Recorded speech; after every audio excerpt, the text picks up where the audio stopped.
Hunger is a universal need. Everybody gets hungry, others more than others. Like me, I don't know why I find myself always hungry here in Tondo. Mm-mm.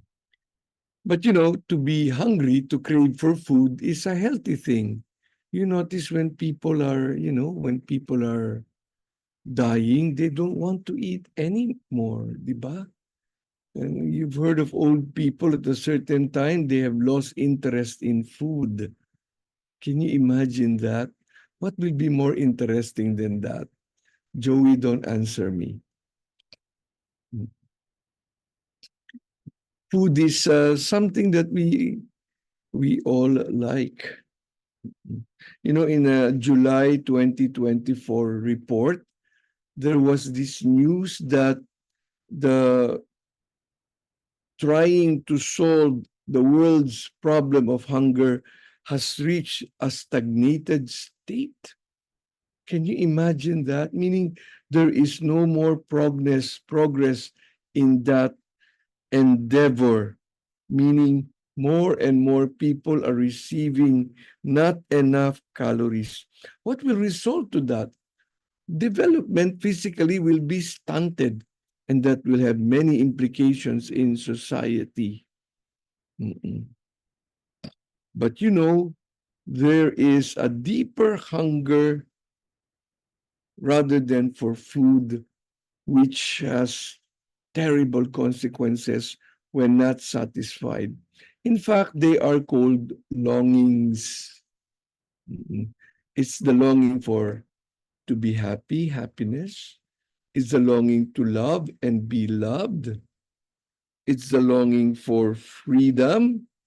It's the longing for meaning. We cannot survive without these four. And when these four are not satisfied, in spite of the many material satisfactions we might have, many material entertainments and distractions that there are, when these needs are not satisfied, that is the culprit of depression. And when the depression becomes unbearable, it results to, excuse me, self-annihilation called suicide. A person loses the desire to live anymore when he is constantly deprived of these longings.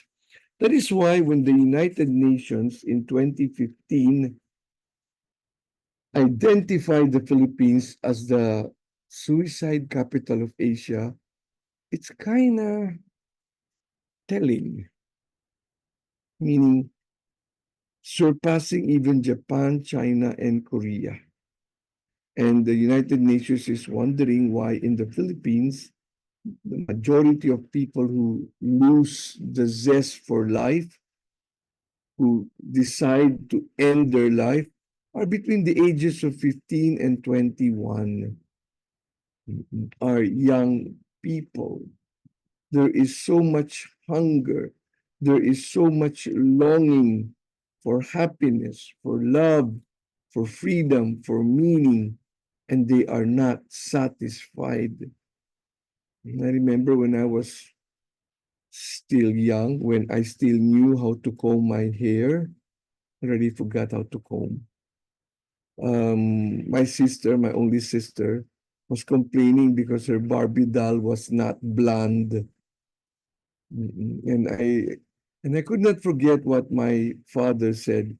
If you happen to have everything, you will be the most unhappy person in the world. Mm-mm. Because we cannot look from creatures what only the Creator can give us. Mhm. In the gospel, Jesus says, I am the bread of life. Mm-mm. To have fullness of life, I am the only one who can give you that.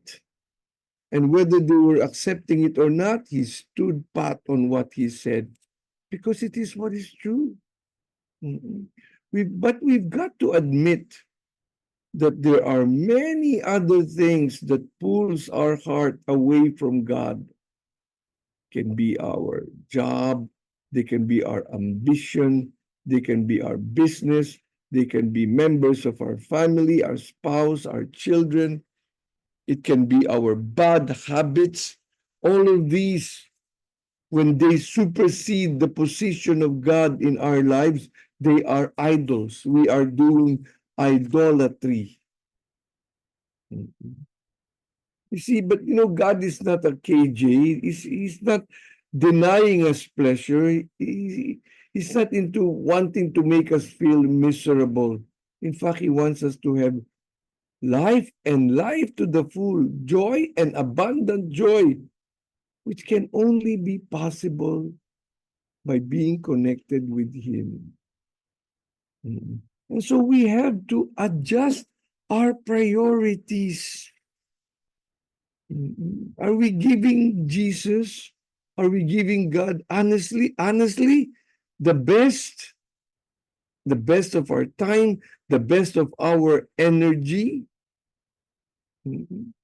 Are we can we honestly say that we desire Him above everything else? When God becomes our priority, everything else will fall into place. Yes. Remember that beautiful song, seek first the kingdom of God, and all the rest will be given to you. We've got to believe and be convinced that only God can satisfy all our longings. That is why God denying people who do not want to believe in God, they're always discontented. They're always dissatisfied. They don't feel that, napupuno ang buhay nila. They keep on looking for something else. Okay? They're not happy with what they have. They're not happy of who they are. And for this reason, we have to listen to our circumstances, to make God our priority, to believe that only Him can answer our needs. We have got to look not into our circumstances, but we've got to listen to our soul for its craving. We tend to change circumstances when we find it difficult or when we find we don't like it. So, palit ng kasambahay. Parang sila lagi ang may diferensya. Baka naman ikaw. You change the circumstance when I am unhappy. And then, me as a marriage counselor, I can't believe it. People dumping their spouses, marrying, having affairs, trying to satisfy the emptiness that is there. Oo. God, according to St. Augustine, has made us for Himself, and our hearts are restless unless they rest in Him. You see, when God created fish, He spoke to the waters. He said, let the sea produce all kinds of fishes. And it happened. He talked to the water, and then He talked to the land. He talked to the earth. Let the earth produce all sorts of fruit-bearing trees and flowers and plants. And it happened. But when God created man, He did not address anybody but Himself. Let us create man in our own image, and man was created. So that without water, fish dies. Without the earth, plants die. Without God, man dies. We cannot survive. Or we will be probably just alive and maybe just surviving, but not truly having life. God is our natural environment as water is to fish.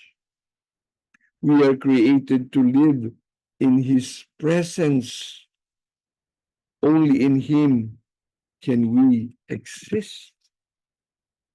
I would like you to think for a while. How do you think your life, how do you think your life would change if if you decide, how do you think would your life would change if you decide radically you wanted God more than anything else in this world? How would your life be like? In the name of the Father, and of the Son, and of the Holy Spirit. Amen. Let us pause for a while and allow God to speak to us.